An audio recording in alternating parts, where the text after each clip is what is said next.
Et si je te disais que les cartes ont parlé pour l'Italie, pour son avenir dans la Coupe du Monde 2026, ce que je vais te révéler pourrait te surprendre, te décevoir ou même te faire réfléchir. Mais une chose est sûre, ce tirage ne laisse aucune place au hasard. Alors, installe-toi, écoute bien et surtout ne zappe pas avant la fin, parce que la dernière partie pourrait tout changer. Imagine un instant que tu poses une question simple, l'Italie va-t-elle gagner la Coupe du Monde en 2026 ? Et que les cartes te répondent non, sans hésitation. Pas par manque de talent, pas par manque de passion, mais parce que l'énergie qui entoure cette équipe est bien plus complexe qu'il n'y paraît. Aujourd'hui, je vais te raconter pourquoi. Commençons par la première carte, le pape inversé. Quand cette carte apparaît à l'envers, elle parle de désorganisation, de manque de cohésion, d'une équipe qui peine à trouver sa voie. Imagine une formation où les joueurs brillent individuellement, mais où l'ensemble manque de fluidité, de stratégie, de cette étincelle qui fait la différence. Le pape inversé, c'est l'image d'un groupe qui a du mal à se rassembler, à se faire confiance.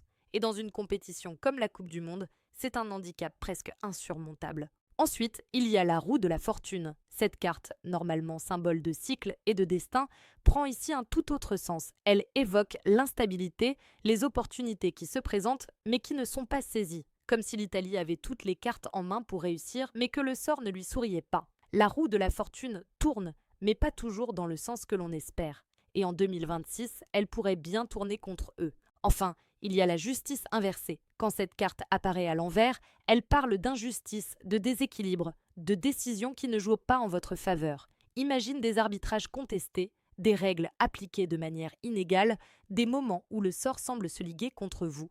La justice inversée, c'est l'idée que même avec du talent, même avec de la détermination, certains facteurs échappent à notre contrôle. Et en 2026, ces facteurs pourraient bien être décisifs. Pour confirmer tout cela, j'ai sorti un tirage complémentaire avec l'oracle Béline. 3 cartes sont apparues. Nouvelle, grâce et hasard. La nouvelle, c'est l'espoir d'un nouveau cycle, mais sans garantie de succès. La grâce, c'est la beauté du jeu, ces moments magiques qui font vibrer les stades, mais qui ne suffisent pas à remporter le trophée. Et le hasard, cette carte parle d'elle-même. Elle évoque l'imprévisible. Ces événements qui basculent en une seconde et qui peuvent tout changer ou tout gâcher. Alors, que retenir de tout cela ?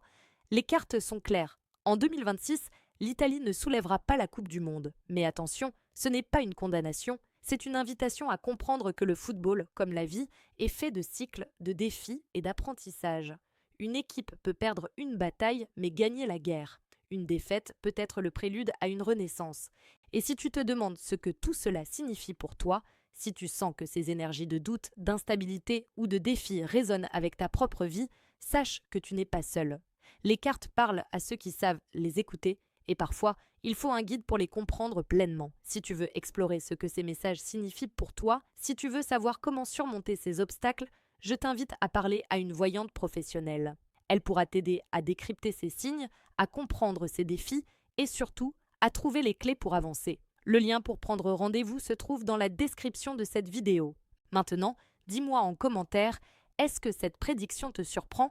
Est-ce que tu crois au message des cartes ou est-ce que tu préfères garder les pieds sur terre ? Je répondrai personnellement aux histoires les plus marquantes. Et n'oublie pas, l'univers nous envoie des signes en permanence. À nous de les écouter, de les comprendre et d'agir en conséquence. Parce que parfois, le plus grand défi n'est pas de gagner, mais de savoir rebondir. Mais avant de partir, laisse-moi te dire une dernière chose. Les cartes ne mentent pas, mais elles ne racontent pas toute l'histoire. Elles montrent une possibilité, une énergie, un chemin. Et si cette prédiction pour l'Italie te touche, c'est peut-être parce qu'elle reflète quelque chose de plus profond en toi, quelque chose que tu portes en toi sans oser te l'avouer. Si c'est le cas, si tu sens que ces mots résonnent avec une situation personnelle, n'hésite pas à en parler à une voyante. Elle pourra t'aider à y voir plus clair, à comprendre ce que l'univers essaie de te dire. Le lien est juste en dessous dans la description. Alors, prêt à écouter les signes ? À toi de jouer.